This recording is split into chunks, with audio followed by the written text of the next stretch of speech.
یہ دنیا سیرگاہ نہیں بلکہ امتحان گاہ ہے۔ ہم یہاں اپنی خوشی سے نہیں آئے ہیں بلکہ ہمیں بھیجا گیا ہے۔ اور کس لیے بھیجا گیا ہے؟ اللہ نے خود فرمایا الذی خلق الموت والحیات لیبلوکم ایکم احسن عملا۔ اللہ وہی ذات ہے جس نے موت کو پیدا کیا، زندگی کو پیدا کیا، کس لیے؟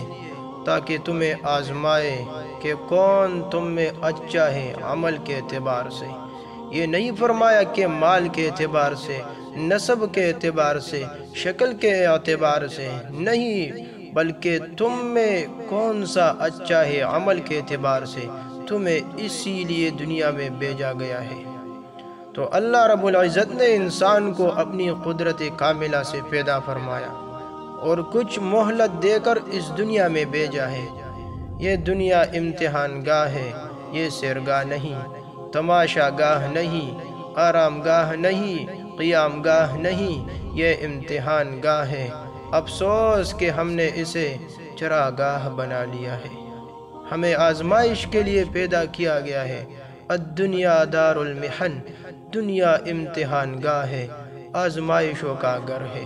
ہر بندہ آزمایا جا رہا ہے، بس صرف حالات مختلف ہیں۔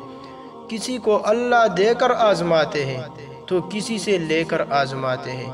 کوئی آدمی اپنے بیٹے کا کفن خریدنے جا رہا ہے اور دوسرا آدمی بیٹے کی شادی پر اس کا دوشالہ خریدنے جا رہا ہے۔ ایک نوجوان اپنی بیوی کو دلہن بنا کے لے جا رہا ہے اور دوسرا نوجوان بیوی کا جنازہ کندھے پر اٹھا کر جا رہا ہے۔ کسی کو کاروبار میں بہت نفع ہوا، کسی کو بہت بڑا نقصان ہوا۔ کوئی صحت کے عالم میں ہے، کوئی بیماری کے عالم میں ہے۔ ہر انسان آزمایا جا رہا ہے۔ یہ دنیا آزمائش گاہ ہے۔ حالات عدلتے بدلتے رہتے ہیں۔ تلک الایام نداولها بین الناس، یہ دن ہم انسانوں کے اندر عدلتے بدلتے رہتے ہیں۔